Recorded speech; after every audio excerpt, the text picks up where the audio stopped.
vocês? Eu espero que sim. Eu estou bem, graças a Deus. E hoje vamos a mais uma videoaula. Na aula de hoje, vamos dar início à apostila 1 de vocês, referente à terceira avaliação. Trabalharemos as páginas 6 a 11, sobre o tópico Amazônia Colonial, Agricultura e Extrativismo.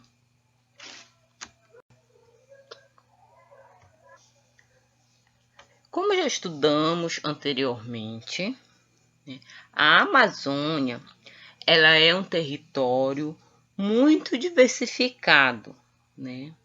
Ela é uma região de diversidade, tanto populacional, como da flora e da fauna, né? E por ser esse território muito diverso, de extrema riqueza, desde o início, ela chama a atenção de muitos sujeitos. E foi por esses motivos que, a partir do século XVII, a coroa portuguesa concentrou vários esforços em ocupar o território da Amazônia.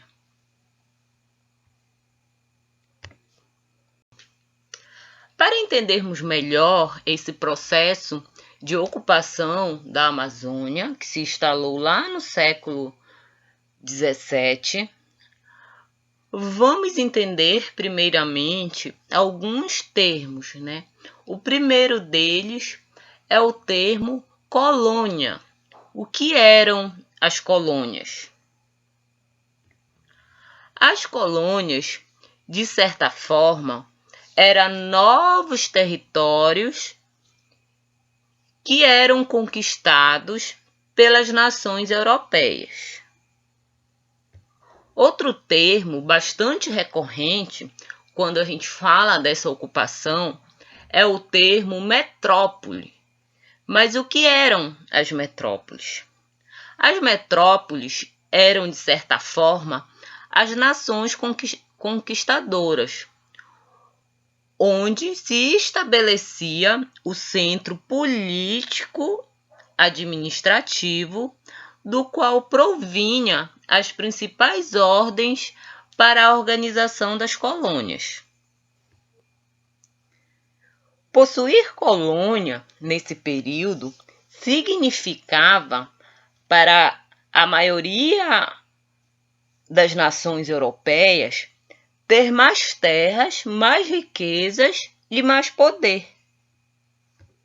E foi devido a isso que se estabeleceu uma grande busca por territórios que pudessem ser colonizados a partir do século XV.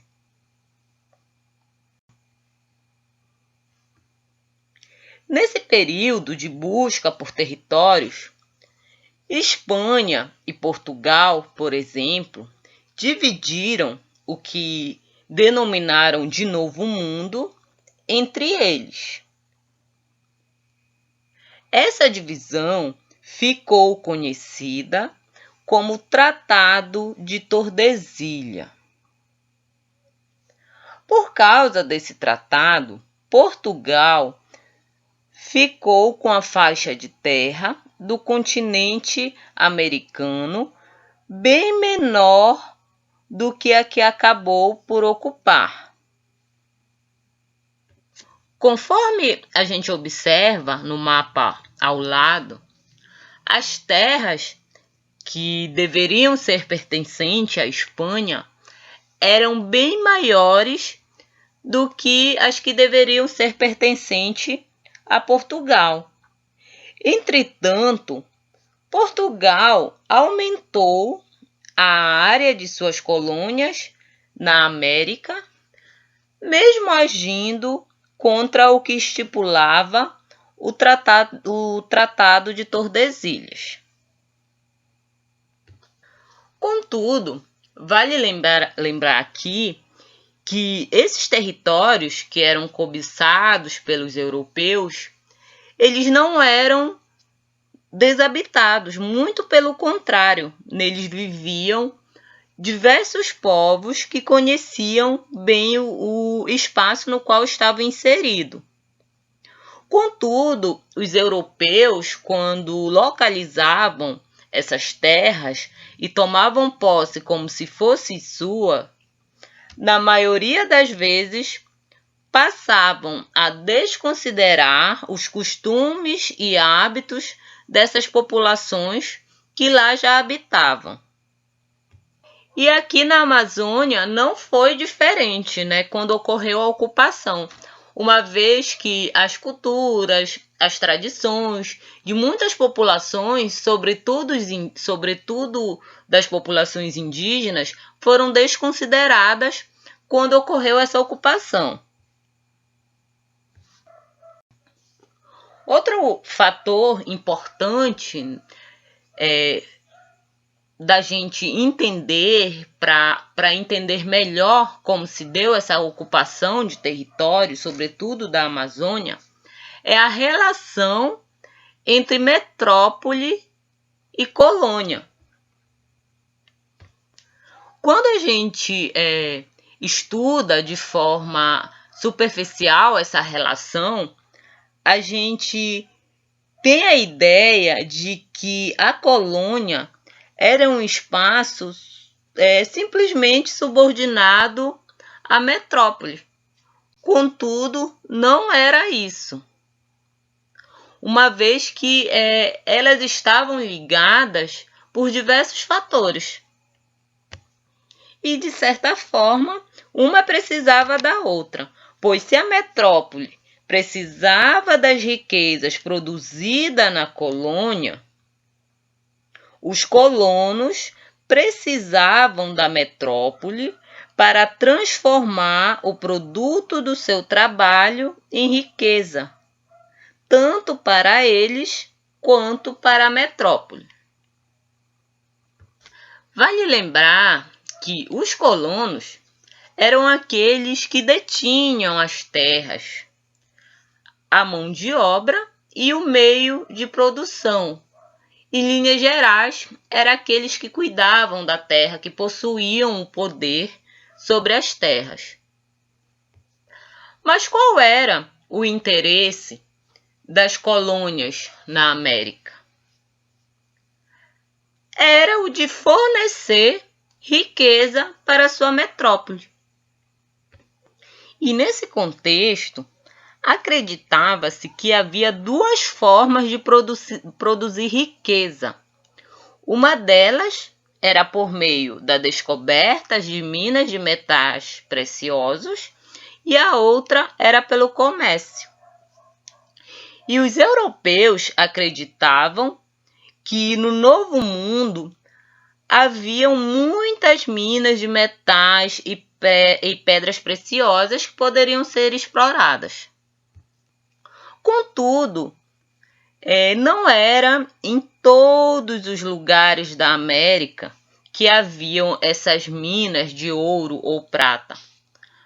Na Amazônia, por exemplo, não tinha nenhuma mina importante durante o período colonial. Não foi encontrada nenhuma mina importante durante o período colonial. E quando isso ocorria, de não encontrarem nenhuma mina que tivesse grande relevância, a metrópole incentivava a produção de gêneros que pudessem ser comercializados. E é aí que entra o interesse da metrópole portuguesa na Amazônia. Pois a metrópole portuguesa via na Amazônia a possibilidade de conseguir produtos de grandes interesses internacionais, ou seja, de grandes interesses para o comércio internacional.